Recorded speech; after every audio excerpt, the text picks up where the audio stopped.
Aeroplane ഉണ്ടാക്കാം. ആദ്യം നമ്മൾ ഇങ്ങനെ മടക്കണം. ഇനി നമ്മൾ ഇതെടുത്തങ്ങാണ്ട് ഇവിടെ വെച്ചങ്ങാണ്ട് ഇങ്ങനെ മടക്കണം. നമ്മൾ പിന്നെ ഇങ്ങനെയാണ് എയറോപ്ലെയിൻ ഉണ്ടാക്കുക. നമ്മൾ ആദ്യം ഇങ്ങനെ മടക്കണം. എന്നിട്ട് നമ്മൾ ഇങ്ങനെ മടക്കണം. ഇനി നമ്മൾ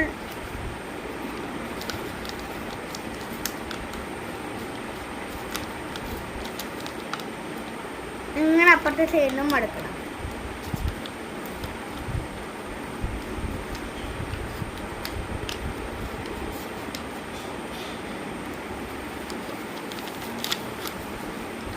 പിന്നെ നമ്മൾ ഇങ്ങനെ മടക്കണം. നമ്മൾ ഈ സൈഡിന് ഇങ്ങനെ മടക്കണം. നമ്മൾ ഈ സൈഡിനും ഇങ്ങനെ തന്നെ മടക്കണം.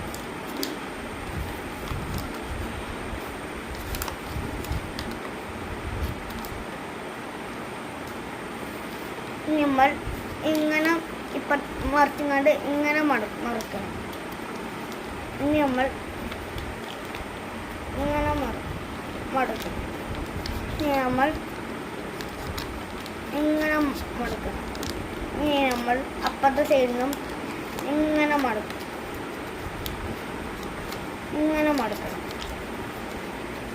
ഇനി നമ്മൾ എയറോപ്ലെയിൻ റെഡിയായി.